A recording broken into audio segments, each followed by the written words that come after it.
Mi nombre es Isabel Casas. Esta presentación está destinada a los estudiantes de quinto año del Colegio San Pablo Apóstol de San Martín de los Andes. Y bueno, el tema que voy a desarrollar es el de biomoléculas. Y para la presentación estoy usando materiales que obtuve de estos dos sitios, que son de libre acceso y que los recomiendo para quienes quieran por ahí ver otras clases. La verdad que son muy entretenidos, muy didácticos. Bueno, voy a tomarme un segundito para dar inicio a esto. Entonces, quería empezar haciendo un repaso o trayendo a colación la clasificación que hacíamos de los seres vivos en estos dos grandes grupos, los procariotas y los eucariotas, y nos basábamos para eso en una característica de tipo estructural, esto es, si están formados por células que tienen núcleo o por células que no tienen núcleo, en ellas el material genético está en el citoplasma sin estar dividido por esta membrana que constituye el núcleo. Esta gran clasificación que nos separa a los seres vivos en estos dos grandes grupos, entonces es de tipo estructural. Para abordar el tema biomoléculas es importante también comprender que a los seres vivos los podemos clasificar ya no por algo estructural, sino por una capacidad de tipo funcional, que sería la de fabricar las biomoléculas que forman sus estructuras y las que necesitan para sus procesos metabólicos, partiendo de sustancias inorgánicas, o la limitación de que necesitan estas biomoléculas incorporarlas de otros seres vivos o que estén ya producidas por otros seres vivos y no las pueden producir ellos mismos. Vamos a decirlo en otras palabras. Los seres vivos los podemos clasificar en aquellos que, partiendo de sustancias inorgánicas, son capaces de fabricar biomoléculas para sus estructuras y sus funciones de nutrición y funciones vitales, y aquellos que no las pueden fabricar partiendo de sustancias inorgánicas, sino que necesitan incorporar sustancias orgánicas fabricadas por otros, ¿sí? Y esos son los heterótrofos, mientras que los productores o los que son capaces de hacerlo de manera autónoma son los autótrofos. ¿Sí? En este esquema lo graficamos como productores a los autótrofos y consumidores a los heterótrofos. Y lo que vamos a ver es que esto no tiene nada que ver con si son procariotas o eucariotas, ¿sí? Todos sabemos que los animales, los hongos, son heterótrofos, pero también hay procariotas, como las bacterias o arcaeas, que son heterótrofos, y también hay protistas, o sea, eucariotas unicelulares, que son heterótrofos, y los hay también autótrofos. O sea que la clasificación de los seres vivos en autótrofos y heterótrofos es en simultáneo la clasificación estructural en eucariotas y procariotas, pero no es que coincide con que los procariotas van a ser todos autótrofos o todos heterótrofos, ¿sí? Esto es algo que va por otro canal, que es la capacidad o no, entonces, de fabricar las biomoléculas partiendo de sustancias inorgánicas. Poniéndolo esto en otras palabras, si la materia prima, que sería la fuente del carbono que yo voy a necesitar para fabricar mis biomoléculas, que yo después necesito usar en las distintas funciones metabólicas. Si la materia prima viene de compuestos inorgánicos, entonces yo seré un individuo de tipo autótrofo. Si en cambio necesito que mi materia prima ya sea parte de compuestos orgánicos fabricados por otros seres vivos, entonces yo seré un organismo de tipo heterótrofo. La segunda cosa a tener en cuenta, que es lo que le va a otorgar el prefijo quimio o foto a los autótrofos y heterótrofos, tiene que ver con qué tipo de energía utilizo para procesar las biomoléculas, ¿sí? Vamos a ir con el ejemplo de los vegetales, que es el más conocido por todos. Los vegetales usan como materia prima para formar sus biomoléculas a compuestos inorgánicos. Por eso son autótrofos. No necesitan incorporar compuestos orgánicos ya producidos por otros. Se arreglan solito con los compuestos inorgánicos y usan energía solar para todos sus procesos. Entonces, son fotoautótrofos. Hay ejemplos de organismos que son autótrofos porque no necesitan compuestos inorgánicos, van muy bien, pero que la energía solar no la necesitan, sino que se arreglan con energía de tipo química, y son ejemplos muy específicos, no es lo más común. Por ejemplo, estas bacterias, está buena para jugar al ahorcado, es la Epsilon proteobacteria, que viven en los fondos de los océanos, o sea que no tienen acceso a la energía solar, pero sí son autótrofos. Entonces la fuente de energía cambia, en vez de ser energía solar, es energía de tipo química. Lo mismo va a ocurrir en los heterótrofos, ¿sí? Volvemos, los organismos heterótrofos lo que van a tener como limitaciones que necesitan partir de, como materia prima, de compuestos orgánicos ya producidos por otros. Pero luego, la energía que usan, si es de tipo química para todos sus procesos, son quimioheterótrofos, y acá encontramos también a la gran mayoría del reino animal y del reino fungi, y de las procariotas que son heterótrofos, la gran mayoría son quimioheterótrofos.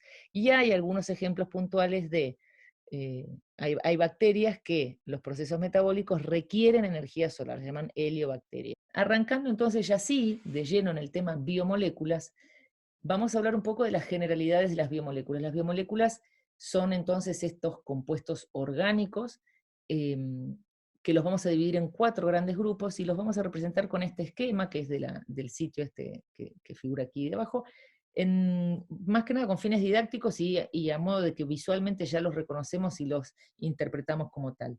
¿Qué comparten todas las biomoléculas entre sí? Que a medida que vamos a ir desarrollando los temas, todo nos va a sonar a comida, todo nos va a sonar a nutrientes. Yo digo hidratos de carbono, sí, suena a las pastas, vamos a decir lípidos, y sí, suena a las grasas que comemos. Es verdad, ¿por qué? Porque justamente se trata de esto, se trata de los nutrientes de todos los organismos heterótrofos, nos nutrimos de biomoléculas que vamos a incorporar fabricadas por otros. Y los autótrofos van a fabricar estas biomoléculas a partir de sustancias inorgánicas, pero justamente son nutrientes.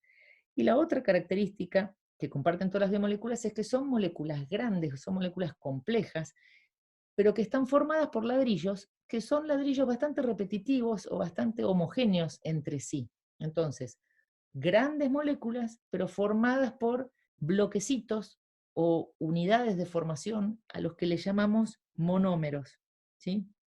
Como si fuera el nombre de este bloque o unidad que forma las biomoléculas. Entonces, estas son características comunes a todas. ¿Con qué grupo vamos a empezar? Vamos a empezar con el primer grupo, que son los hidratos de carbono. Tienen este símbolo que es como si fuera un hexágono, un pentágono. ¿Por qué? Porque el monómero de los hidratos de carbono justamente es esto, es un hexágono o un pentágono de azúcares, ¿sí? Se les llama vulgarmente a los hidratos de carbono, son los que conocemos como azúcares, y cuando están formados por un único monómero, ¿sí? El monómero de los hidratos de carbono se lo llama monosacárido, justamente por la cuestión del azúcar, ¿sí?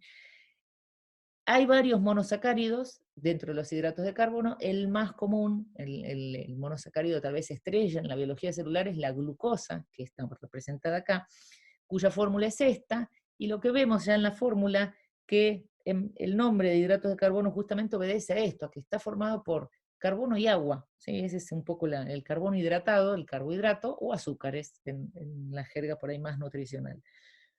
Cuando decimos carbohidratos, enseguida nos viene a la mente la imagen de las pastas o del pan, las harinas, ¿sí? Y que esto engorda y que en las dietas muchas veces restringimos, no hay que comer pan porque me sale panza y demás, pero justamente sí cumplen una función los carbohidratos de proveer energía, ¿sí? De ser una fuente de energía.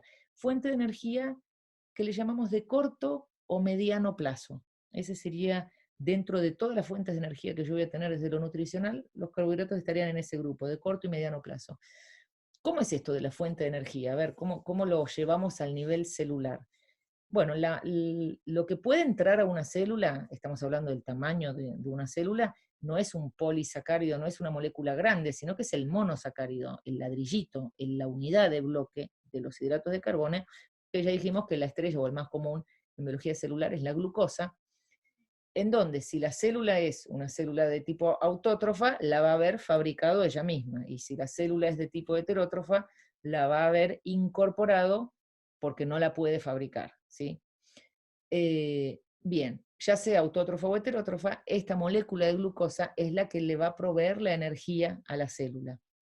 Ahora, es grande esta molécula para ser usada, por ejemplo, en esta célula, en un canal de la membrana, o en el ribosoma que está acá fabricando una proteína en el retículo endoplásmico rugoso, ¿sí? Es muy grande la glucosa, necesitamos algo más chiquito, necesitamos una molécula que tenga menos energía y que me permita trabajar por ahí con un nivel de precisión menor, y esa molécula es un ácido nucleico, que se llama ATP, adenosín trifosfato, y tiene esa versatilidad o velocidad de acción, tiene menor contenido energético que la molécula entera de glucosa, pero sí, al ser más pequeña, es de uso inmediato, ¿sí? Entonces, ¿cómo hace la célula para llevar de una molécula de glucosa a 6 moléculas de ATP? Lo va a hacer a partir de este proceso que se llama respiración celular. ¿Y qué tendrá que ver la respiración? Respiración, ¿por qué? Porque requiere oxígeno, ¿sí? Por eso es el nombre de respiración, en el proceso se requiere oxígeno. Y se va a producir por cada molécula de glucosa 6 moléculas de ATP. ¿Sí? Es como que rompo la glucosa y tengo 6 moléculas de ATP, que son las que voy a usar acá a nivel de los procesos celulares intracelulares, como hacer una bomba, mover un flagelo, si esto es una bacteria que tiene flagelo, o sea, todos esos procesos que consumen energía a nivel celular, la energía que consumen es esta, es el ATP, que ¿de dónde viene? Del hidrato de carbono, la glucosa, y cómo lo obtengo rompiendo la glucosa a través de la respiración celular. Si no hubiera oxígeno, en vez de respiración celular, va a ser un proceso que se llama fermentación. Lo vamos a ver todo esto en la siguiente unidad después de terminar con biomoléculas, pero básicamente son dos maneras de romper este hidrato de carbono en moléculas chiquititas de ATP, eh, que lo vamos a graficar tal vez con este esquema. ¿Sí? El hidrato de carbono es la glucosa, tiene mucha energía, pero no está tan disponible, lo voy a transformar en algo más chiquitito, de mayor circulación. Me gusta a veces hacer esto que es como un ejercicio más que nada, pero sirve para comprender mejor este concepto del contenido de energía y la manera de utilizarla que tenemos los seres vivos, ¿sí? Yo comparo, en este caso me tomo una libertad, así un poco, no es exacta la comparación, pero yo comparo la molécula de glucosa como si fuera un billete de $100, tiene un valor energético importante para una célula, pero no es de un uso inmediato, ¿sí? Yo necesito las moléculas de ATP y las comparo con las monedas, ¿sí? Como que es algo más de más corto plazo, de mayor, digamos así, accesibilidad. Ahora, sabemos que la glucosa es un monómero. ¿Qué haríamos para el otro lado, hacia la izquierda, ¿no es cierto? Si yo quiero algo que tenga mayor contenido de energía, si yo tengo que almacenar o tengo que guardar energía para algo más que 6 moléculas de ATP. Y entonces ahí me voy a estar yendo hacia los polisacáridos, que son del mismo grupo de hidratos de carbono formados por un montón de bloquecitos o de ladrillos o de monómeros, que en el caso de los hidratos de carbono son los monosacáridos, y estas moléculas son gigantes, hablando a escala, si veíamos al ATP como el tamaño de una moneda, esto estamos hablando de moléculas muy grandes, formadas por un montón de monosacáridos. ¿Y cuáles son los que conocemos en la naturaleza? El glucógeno es el polisacárido de almacenamiento de azúcares en los animales, ¿sí? Los animales guardamos nuestros hidratos de carbono en forma de glucógeno. Cuando nos sobran moléculas de glucosa, vamos a almacenarlas en forma de glucógeno. Los vegetales, en cambio, tienen dos opciones para guardar sus azúcares, ¿sí? Los van a guardar en forma de dos tipos de polisacáridos. La celulosa, que les suena muy bien, ¿sí? ¿Por qué? Porque es la que va a formar la estructura rígida de la pared celular vegetal, y el almidón, que es el que va a formar parte de los órganos de las plantas que constituyen el almacenamiento de energía mayor, ¿sí? El almidón.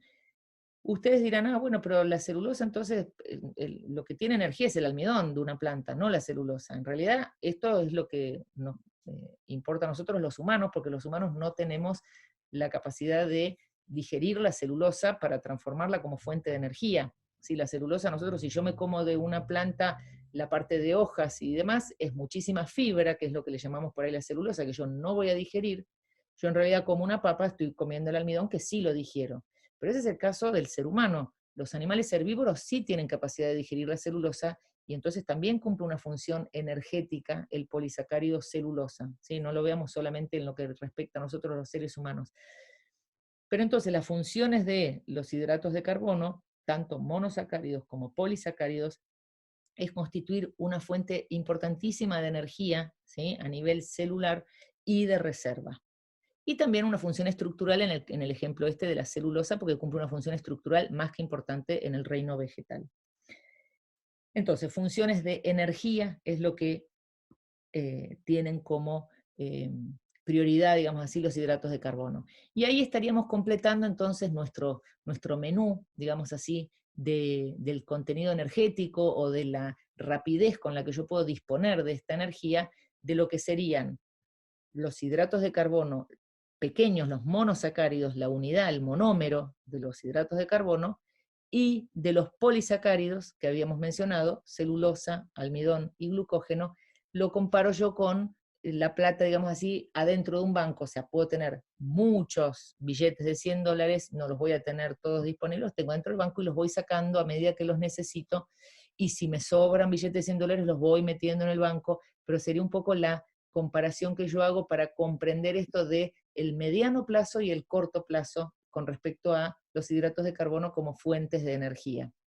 Y recordar que como muy corto plazo, como algo de circulación así veloz adentro de la célula, es el ATP, que es un ácido nucleico, no es un hidrato de carbono, es del otro grupo de biomoléculas eh, que lo vamos a ver cuando vemos ácidos nucleicos. Y dejo ya un poco la puerta abierta para el próximo tema, que lo vamos a dar en la próxima presentación, que sería cuáles son las biomoléculas que tengan mayor capacidad de reservar energía y de mayor largo plazo, más largo plazo que los hidratos de carbono. Y esos son los lípidos, ¿sí? Las grasas, que la ubicaríamos como si fuera un lingote de oro, que por ahí en un lingote de oro yo tengo un montón de billetes de $100, pero no es tan fácil pasar desde un lípido hasta una molécula de ATP. O sea, la cantidad de procesos, digamos así, que yo tengo que hacer para de una molécula de lípido lograr ATP, me va a llevar muchísimo más tiempo. Pero la cantidad de energía que yo voy a reservar acá y la cantidad de tiempo que puedo tener esto es ilimitado con respecto a estas cosas que por ahí tienen su vencimiento, su desgaste, ¿sí? Cosa que los lípidos son la biomolécula de almacenamiento por excelencia.